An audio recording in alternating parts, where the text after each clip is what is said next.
Hey everyone, King Jordan here and welcome back to the channel. The new Black Ops sports have been incredibly interesting to watch and pretty much experience. Obviously this has given people an opportunity to go back and play some of the most beloved Call of Duty games ever made on modern consoles. For a lot of players it has been a massive trip down memory lane, and for others it may be their first opportunity to properly experience games like Black Ops 1 and Black Ops 2 for the first time. I know for myself it's kind of been a bit of both. But I think with all the hype surrounding these ports, it's clear that they represent something much bigger than just simply nostalgia. Right now, they are giving Activision and the Call of Duty developers one of the clearest indications that they've received in years of what the community actually wants from this franchise.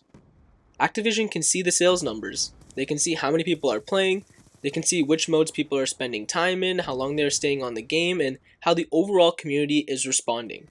And with these ports reportedly selling more than 7 million copies within the first 3 weeks, I don't think they can simply be dismissed as people temporarily checking them out.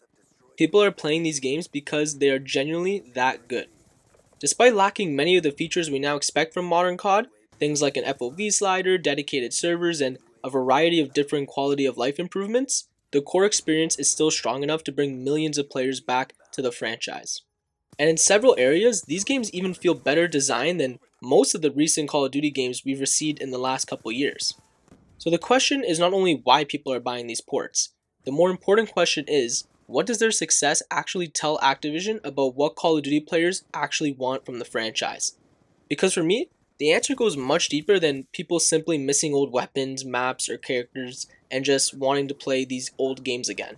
These ports are reminding people of a different design philosophy, one where the skill gap was easier to understand, the gunplay demanded more from the player, and the maps created an actual rhythm rather than throwing everyone into non-stop chaos, which we've seen in titles like BO6 and BO7. And I think those are three of the biggest lessons Activision can actually take from the success of these games and apply them to future releases. So, starting with the first thing, these ports have reminded me how different the skill gap used to be within Call of Duty. In classic COD, becoming a strong player was not primarily about mastering a collection of advanced movement mechanics as it is nowadays. In classic COD, becoming a strong player and truly dominating the lobby was not primarily about mastering a collection of advanced movement mechanics as it is nowadays. It was much more about decision making, positioning, map knowledge, and understanding the information the game was constantly giving you. Of course, gun skill still mattered a lot. You're not going to consistently dominate without being able to aim and win some gunfights that you weren't supposed to win. But your aim was only one part of what made you a good player. While playing BO2, you quickly realize how important it is to pay attention to what is actually happening around you and on the map. Things like where your teammates are positioned, where they just spawned, where the red dots are appearing on the minimap, which lanes are currently open, and what even the kill feed tells you about how many enemies are still alive. And the decisions you make based on all of that information are what allow you to control the map, stay alive, and put yourself in the most favorable position possible to win multiple gunfights. And if you go look up old pub stomping gameplay from the likes of Scump or even someone like Allier who wasn't even a pro at Call of Duty, it's usually clear why they were succeeding. They were reading the map more effectively, anticipating where enemies will be, and just making overall better decisions before the gunfight even begins. And this type of philosophy varies heavily from the way modern Call of Duty often plays out. Sure, you can still use map knowledge and positioning in a game like Black Ops 7. Paying attention to your teammates and predicting spawns will absolutely improve your results. The difference is that the movement and overall speed of the game make it much easier to ignore that information. You can move around the map so quickly that players are often encouraged to continuously sprint forward, challenge everything, and rely on their mechanical ability to escape out of a bad situation. Rather than carefully considering where the enemies might be, you can run around with your head cut off and search for one head-on gunfight after another. And sometimes, not only does that strategy work, but it's actually better off versus trying to play the game more methodically. In Black Ops 2 though, it usually does not work out like that. When I first returned to the game, there were moments when I tried to play like modern COD. I would rush directly into certain areas, challenge multiple players without thinking, and assume I can use movement to bail myself out. Very quickly though, the game reminded me that I cannot play in that way. If you rush every situation without considering where the enemy team is positioned, the game becomes extremely difficult. You cannot rely on a slide, a dive, or even a stim shot to instantly reset the engagement. You have to make a smarter decision before you put yourself in that position in the first place. And I think that creates a skill gap that is much easier for the average player to understand. Even if someone is not amazing at the game, they can recognize what they did wrong. Maybe they pushed too far into the enemy spawn, maybe they challenged a player who already had the better position, or maybe they ignored the minimap or failed to notice that their teammates had rotated already. Those are mistakes that are much easier for the player to identify, and they can actually gradually learn from it. And at the same time, I want to make it clear that Black Ops 2 is not some painfully slow Iron Boots Call of Duty like the likes of a game like Modern Warfare 2022. The game still gives you plenty of opportunities to move quickly and outplay people. You can use perks like Lightweight to increase your movement speed, equip stock to strafe more effectively during gunfights, and you can even jump shot, drop shot, and jump around corners in the right situations to win gunfights. The difference is that these mechanics support the rest of the game instead of becoming the entire game, which is how it feels and actually how it is in modern COD. Movement is something that you would use situationally. It's not something you're expected to constantly perform during every engagement and just to get around the map normally.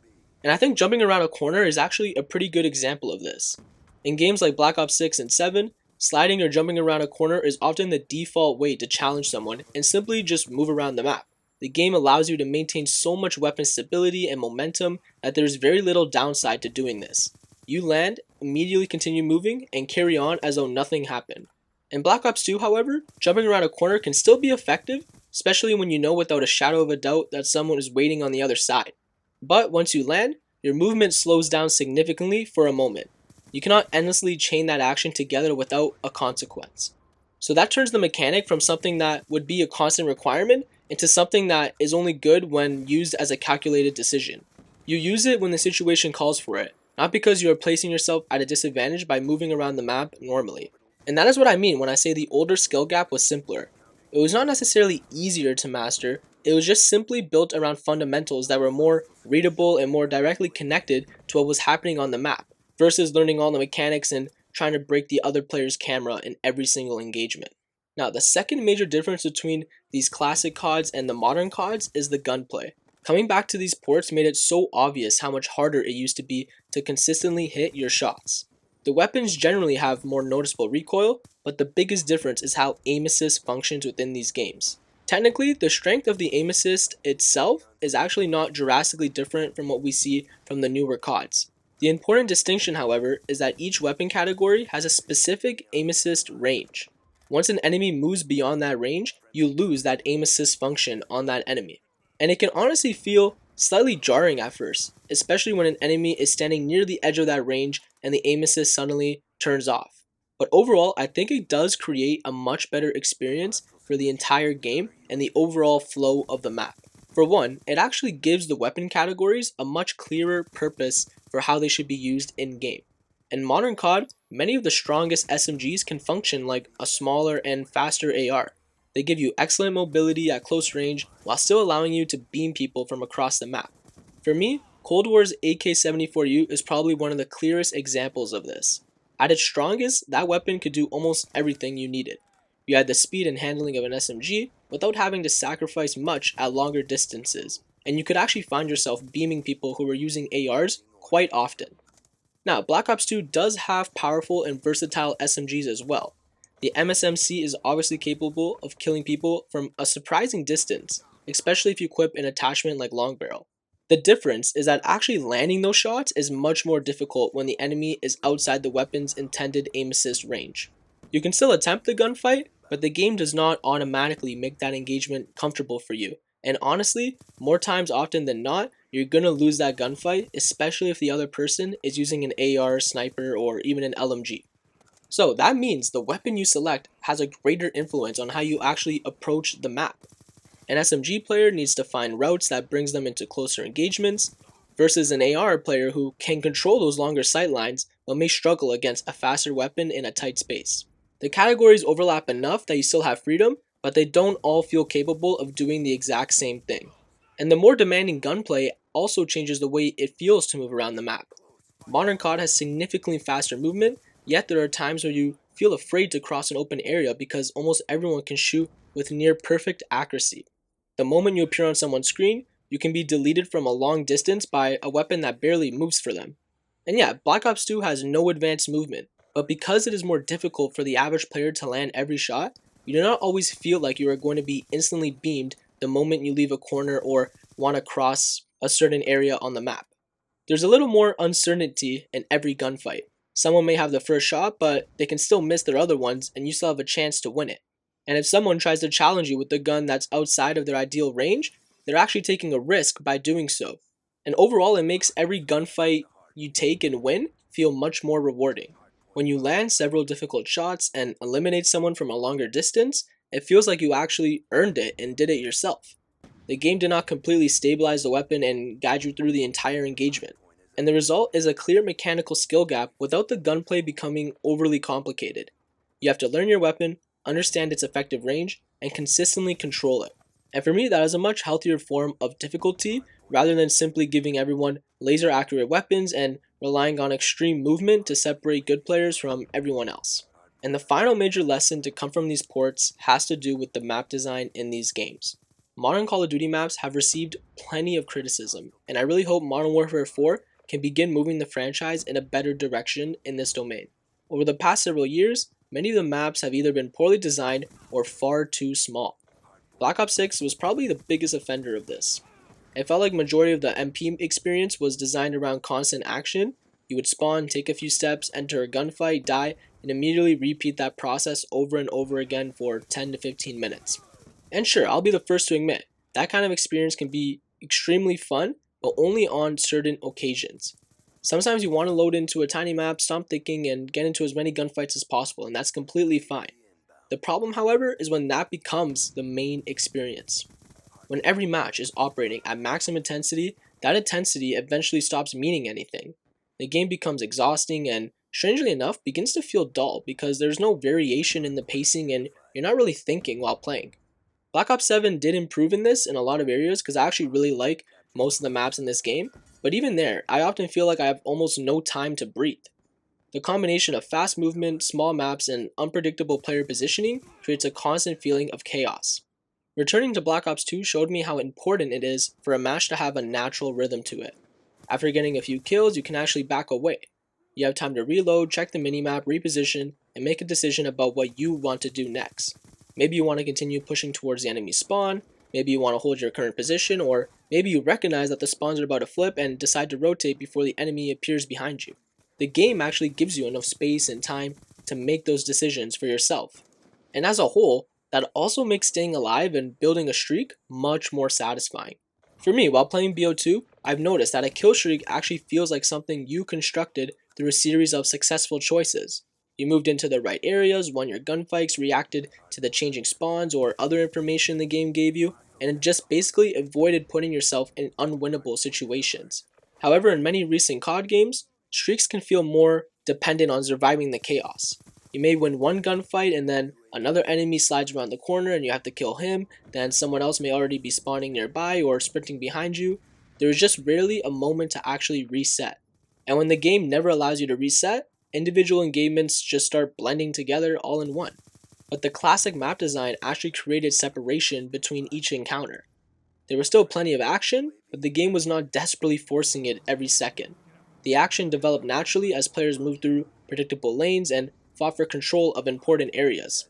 And that pacing is one of the biggest reasons a game like Black Ops 2 remains so enjoyable for longer sessions in my opinion. You're not receiving the exact same chaotic experience in every match. Different maps support different weapons, strategies, and playstyles.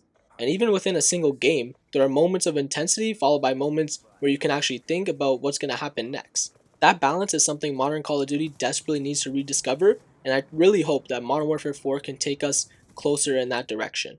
So, overall, when you put all these things together, I think the success of the Black Ops ports sends a very clear message to Activision.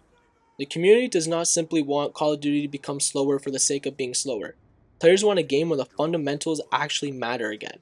Now, that does not mean Activision should completely abandon every modern feature and release Black Ops 2 again. Call of Duty should continue evolving. There are plenty of improvements from newer games that should remain part of the franchise, but evolution does not always have to mean making the game faster or more mechanically demanding. Sometimes improving the game means recognizing which parts of the original formula already worked. And I do realize there are obviously other major reasons these ports have resonated with players. The matchmaking experience is part of the conversation, the more grounded visual style and tone are part of it as well. But I wanted to focus on these areas I've noted in this video because I think they are being a little overlooked, and I think they're really important as well. People are not only returning because they recognize the maps or remember using a particular weapon when they were younger. They're returning because these games are built around a style of multiplayer that remains satisfying all these years later, and it's quite frankly just simple. And Activision now has the clearest possible evidence directly in front of them. Millions of people have paid to return to games that are more than a decade old, despite these games lacking many of the basic features expected from a new release. And I think that statement alone says a lot about where the community sits with Call of Duty and what they really want. Anyways, those are just a few of my thoughts on what I think the success of these Black Ops ports really proves. I genuinely believe that showing Activision as clearly as possible what a large portion of the community still values in a Call of Duty will lead to them actually making a meaningful difference eventually. So with that said, let me know what you think in the comments below, and thank you so much for watching if you watched all the way through. I genuinely really appreciate it. If you enjoyed the video, be sure to leave a like, subscribe, and I'll see you in the next one. Later.